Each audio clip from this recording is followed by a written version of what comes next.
L'Abidjanaise, entonnée par la chorale Sainte-Anne de la maison d'arrêt et de correction, vient apporter une couleur spéciale au train-train quotidien des détenus. Ces derniers reçoivent ce matin des dons en kit de médicaments de première nécessité. Un don de l'organisation non gouvernementale Médecins de prévention. La première cible de l'ONG Médecins de prévention, c'est la prison. L'action est plus portée sur la prévention par la distribution des déparasitants.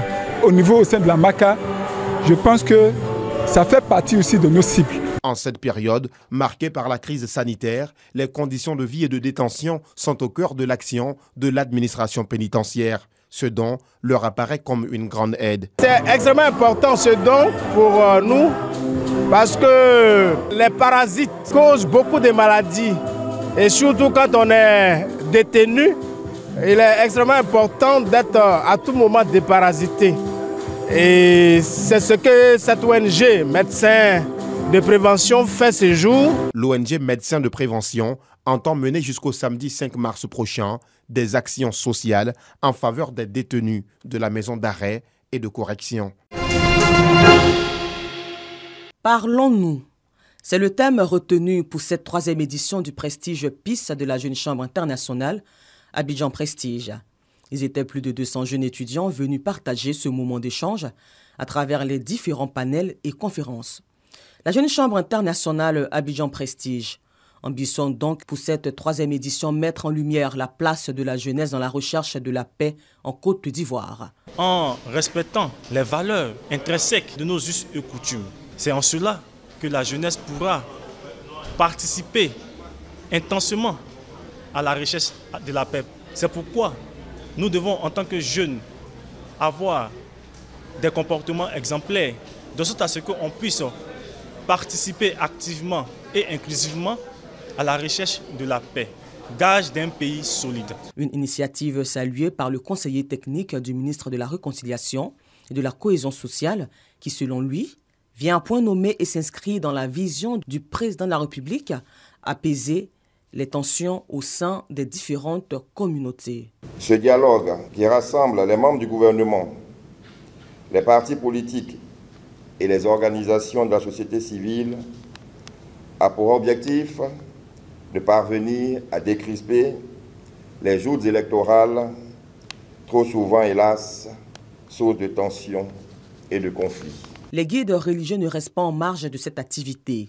Ils viennent également partager leur expérience et apporter les conseils aux plus jeunes.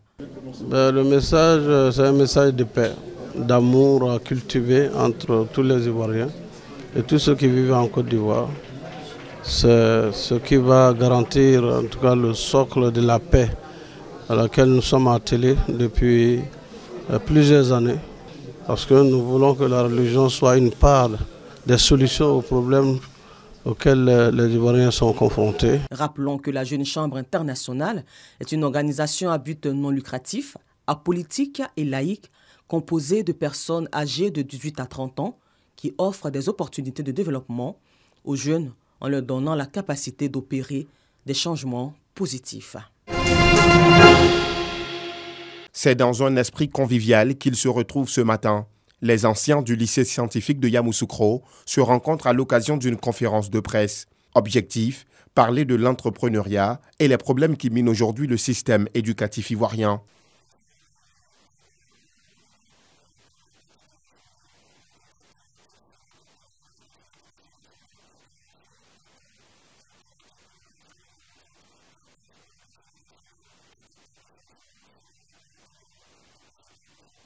Cette rencontre entre anciens du lycée scientifique se veut aussi un moment de partage d'expériences.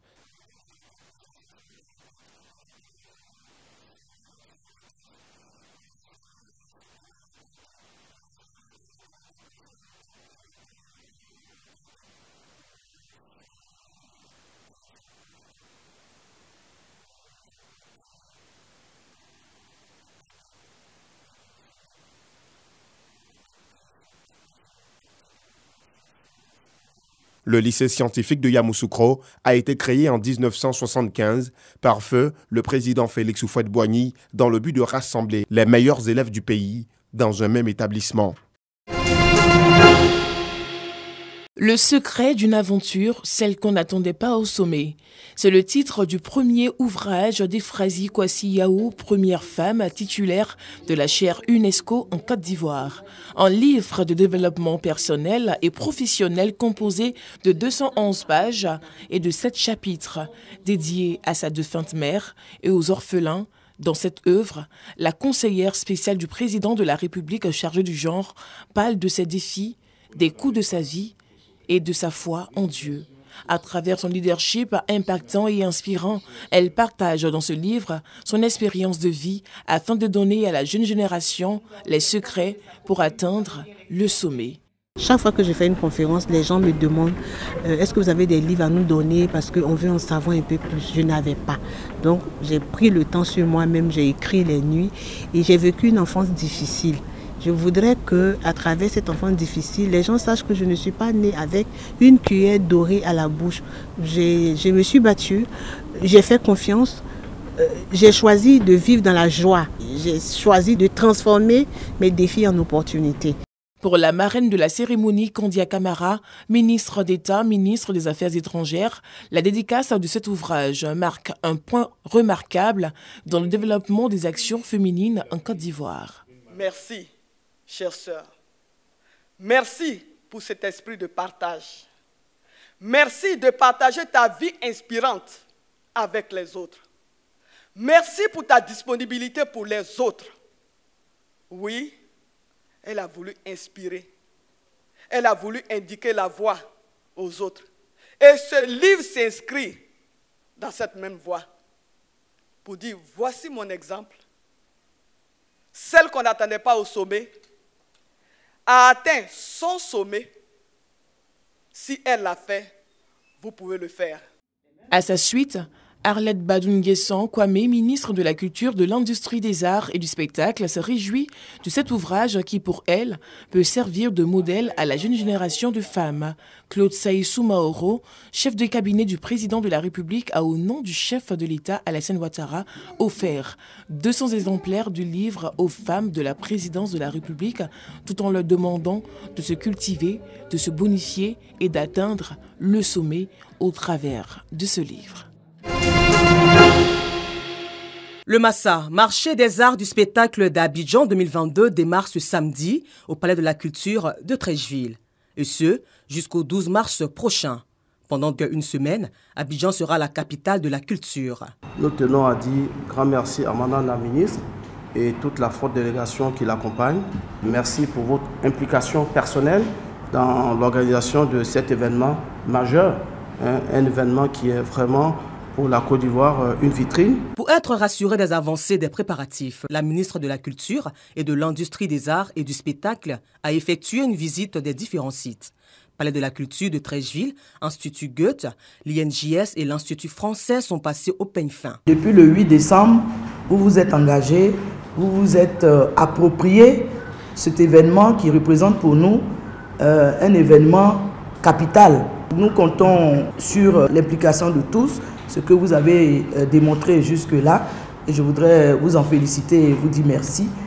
Et ensuite, pour ce que nous venons de voir sur les différents sites, je peux dire que je suis satisfaite. La ministre Arlette Badou-Nguessan Kwame a exhorté l'ensemble du personnel du Massa à travailler en équipe afin de relever le défi de l'organisation de cette 12e édition. Montreuil, France. Prix des légumes, rareté des commerces de produits frais. En Seine-Saint-Denis, l'accès à une alimentation saine est compliqué. Mais depuis décembre, à Montreuil, les crèches municipales et une partie des écoles élémentaires servent des produits bio ou issus d'une agriculture raisonnée. Là, je suis en train de faire une salade coleslaw avec carottes frais et chou-fleur frais avec de la mayonnaise. Pour eux, et donc voilà, tous les enfants n'ont pas cette chance. Voilà, donc pour moi c'est une excellente chose que la crèche fasse attention à ce qui est quand même la base du développement des enfants. La précarité alimentaire et la malnutrition ont été accentuées par la crise sanitaire. Enfants pour qui en effet les repas de la crèche sont les seuls pris dans des conditions calmes, assis, voilà, dans des conditions, on dirait presque normales de repas, quoi. Parce que certaines familles vivent à l'hôtel dans des situations très précaires dans le quartier et n'ont pas accès à une cuisinière, à un endroit pour chauffer correctement et faire à manger correctement. Cette épicerie solidaire permet aux bénéficiaires de ne payer qu'entre 10 et 20% du prix des produits. Et pour 7 € ici, alors qu'ailleurs j'en aurais eu pour 50 €. Facile, parce que j'ai pris des produits de marque. Du coup, même si on n'a pas beaucoup, en fait, on n'observe pas la quantité, mais la qualité et le prix. Du coup, ailleurs, oui, j'en aurais eu pour facile 50, 60 €.